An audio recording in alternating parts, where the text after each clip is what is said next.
కేసులో సిట్ ఏర్పాటు చేసింది ఏపీ సర్కార్. ఏలూరు రేంజ్ ఐజీ అశోక్ కుమార్ నేతృత్వంలో ఈ సిట్ ఏర్పాటు చేయడం జరిగింది. అలాగే ఈ సిట్ లో సభ్యులుగా రాహుల్ దేవ్ శర్మ, మల్లికా గార్గ్ సిట్ సభ్యుడిగా ఎక్సైజ్ శాఖ నుంచి ఒక్కరిని నియమిస్తున్నట్లుగా చెప్తున్నారు. తప్పు చేసిన వాళ్లు ఎంతటి వారైనా సరే వదిలిపెట్టేదే లేదని హెచ్చరించారు ముఖ్యమంత్రి చంద్రబాబు. దీన్ని ఒక సిట్ వేసి టోటల్గా ప్రక్షాళన చేయడానికి ముందుకు పోవాల్సిన అవసరం ఉంది. అందుకే GVG Ashok Kumar IPS IGP Eluru range,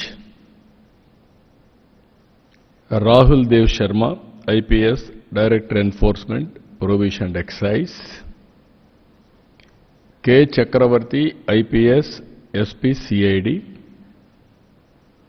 Mallika Garg IPS ఇప్పుడు టెక్నికల్ మెంబర్గా ఉంది, అదే మరి ఆర్టీజీఎస్ కూడా పనిచేస్తుంది ఆవిడ్ని.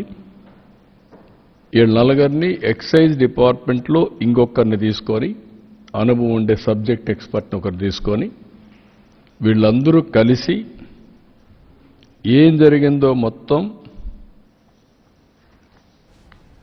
ప్రక్షాళన చేసే దిశగా, తిరిగి ఎలాంటి నేరాలు చేయాలంటే వణుకు పుట్టేట్టుగా చేస్తాం.